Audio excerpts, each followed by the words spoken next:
We have a presentation, 18-335, is a request to receive and file a discussion of the Economic Development Team. Okay. Thank you. Our new Assistant City Manager, welcome for your first public presentation. We're glad to have you here this evening.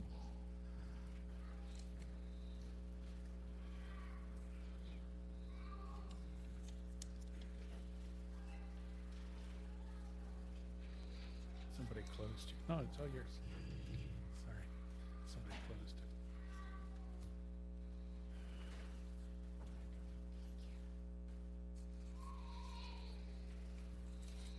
Thank you, Mayor and Council members, for this opportunity to give you a brief update on the efforts of the Economic Development Team. I want to keep this incredibly brief. I'm aware of how packed your agenda is tonight. I am available for in-depth follow-up, of course, but I'll try and keep your time as brief as possible.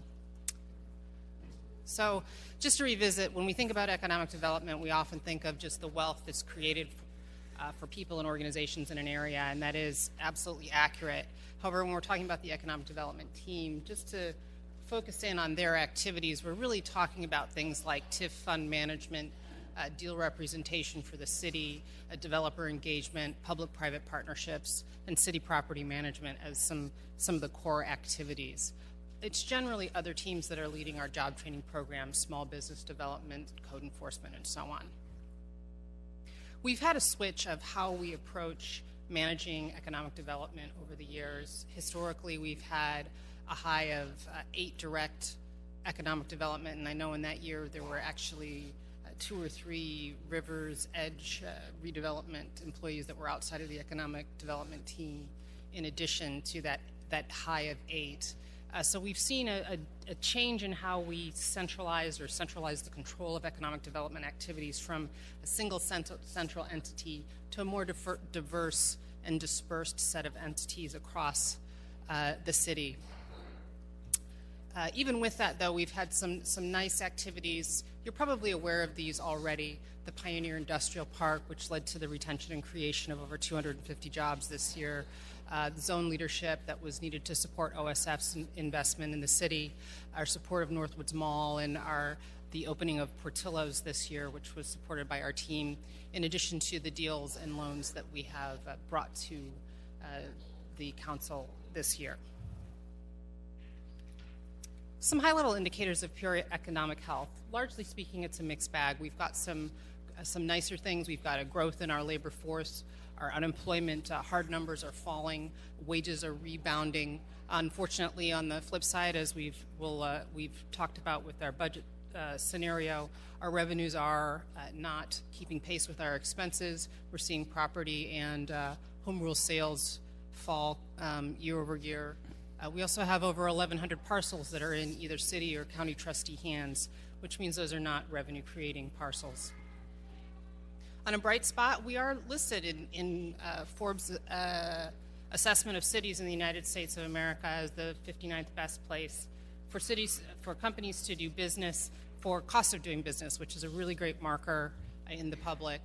Our GDP, as you know, is falling along with our population right now since 2010. So what we've been doing lately is looking at what do top cities do differently, and how can we take advantage of the learnings of those top growing cities.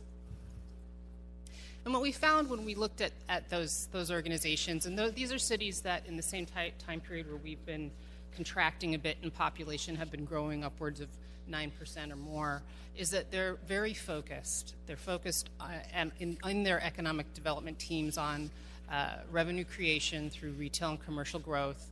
They have a regional view of growth and development.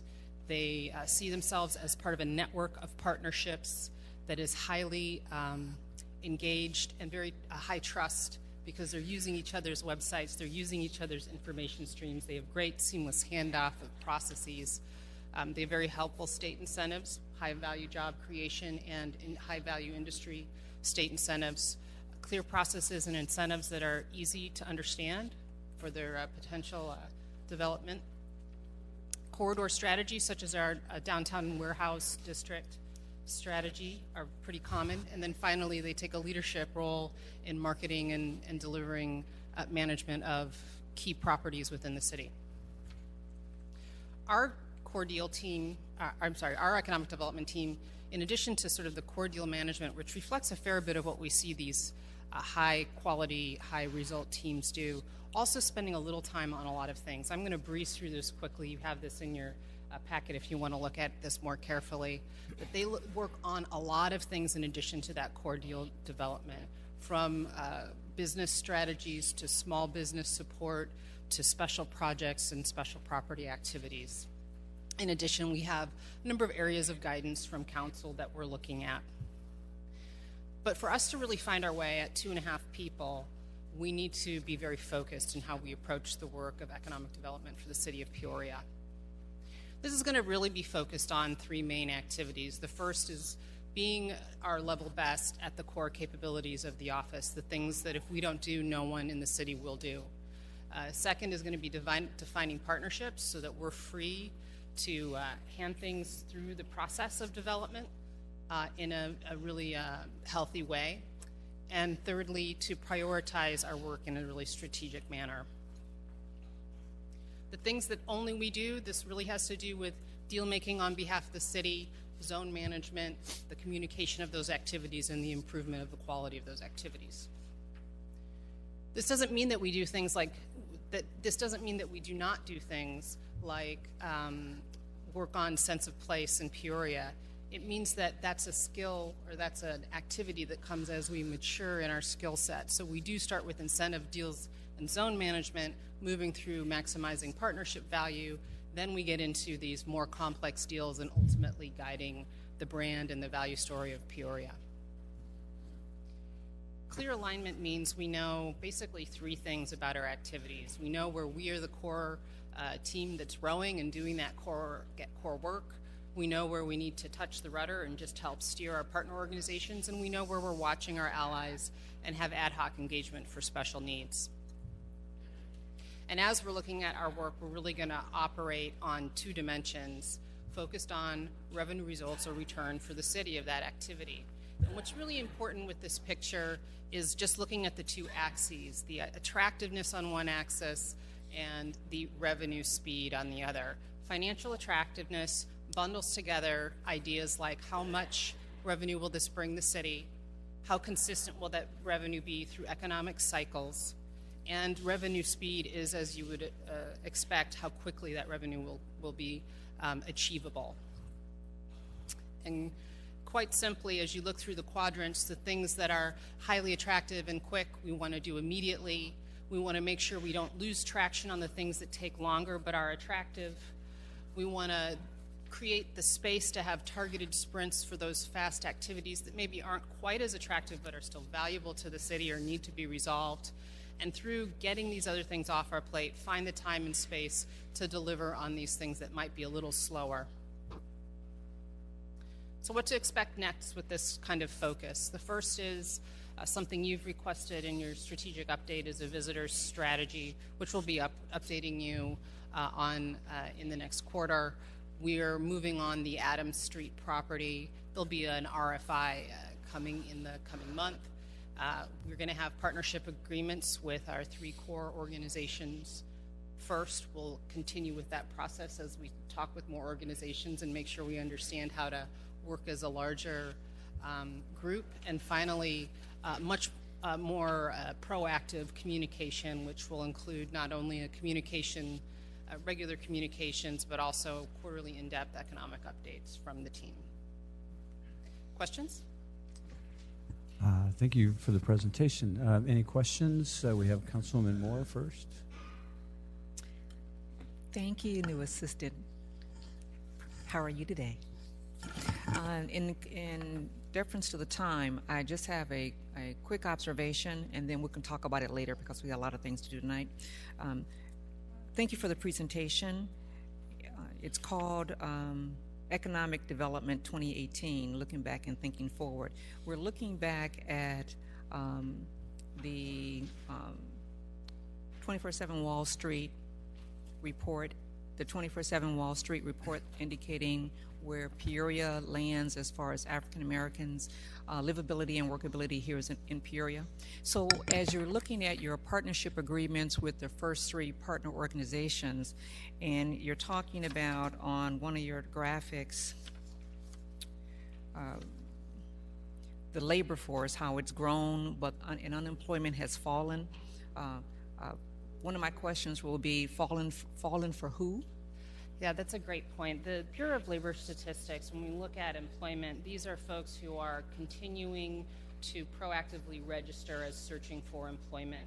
It doesn't really account for what we might call chronically unemployed or folks who have fallen out of the system. So I don't want to, I can't speculate as to what's happening in data that's not available, but there is that consistent concern when we look at that data point from the Bureau of Labor Statistics, and it certainly is a top-of-mind conversation as we discuss. About this more later, but what I would like to get into would be how does the city go about collaborating with our partners to arrange for some type of workforce enhancement program process that would get all of the members of our community working more. And it's not something that the city will be able to necessarily fund or lead, but you're working with our partners, and I'm sure our partners, based upon the EDCs, the Greater Peoria EDC report of how many jobs are available, then we need to start getting at that, and how do we train these folks with the partners that we have to become, get closer to full employment. So we don't have to talk about it tonight because we don't have a lot of time. I Thank hear you. ya. But I will want to circle back to you I think about that's that. a great topic. We'd be happy to Thank you. continue to talk about that. Okay, absolutely. Thank you. We have Councilmember Jensen next. Thank you, Mr. Mayor, and thank you, Assistant City Manager, for this report. I know you and I talked a little bit earlier today, so one of my questions won't come as a surprise, but for the public, I'm wondering, it's something that I've advocated for a couple of years now, and I know the city has been working on developing guidelines, development guidelines. I know I spent some time with Michael Freilinger and some other people in a committee with Dr. McKnight. So if you could tell us about the status of those guidelines and how that will help us move forward with our development plan. Absolutely. What we've seen in the best cities that we're auditing is that is an absolute best practice of being really clear about the kinds of incentives or activities that are available to potential partners or developers. And at this point, we're very close to final draft, and essentially we are wanting to get through the budget process before we open up another box of conversation. But that's queued up to be discussed as soon as practical once the budget conversation is through. Okay, thank you. And then as far as long-term plans, is the plan to sit down and have policy sessions with the council, or I know we've had strategy sessions. I don't know if that's directed to you or to Mr. Urich, but No, I do think that it would be appropriate for us to have policy sessions regarding several of the items that pertain to economic development. We've had discussions in the past. I know that we still have kind of pending is a policy on when we use incentives in SSAs. So it would be appropriate for us to, as we get into that first quarter of next year, start to schedule some of those policy sessions in earnest. okay. Thank you. Councilmember Euler. One of the thank you, Mr. Chairman. One of the slides here talks about council policy and strategic guidance. When do you plan and how do you plan to work with us on soliciting that guidance? So that's actually referring to guidance that's already been given in terms of priorities for the economic development team. So as I was looking through kind of our commitments in Invisio, et cetera, where we're looking for our strategic plan, these are the elements that came forward. So that's really what that's referring to. Answer your question. I think one of the things that I'm particularly interested in is where this body is headed in terms of developing a future for economic growth and development, and how do we get more included in the future of that process, not just the things that may have been in that plan, because I don't believe that plan is inclusive of all of the ideas and concerns that this body has. Again, I think that we can certainly have a policy session where we can sit down and have that conversation with the council as a whole. Thank you. Thank you. Any other questions for Assistant Manager Rattler? I'm seeing none. Thank you very much. I know that there may not be anything more important for us than taking care of existing businesses and trying to attract more here, so we have our work cut out for us on that.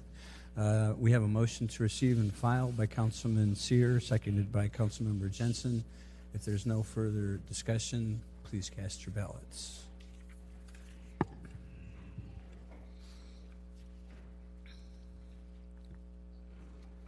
That motion passes unanimously.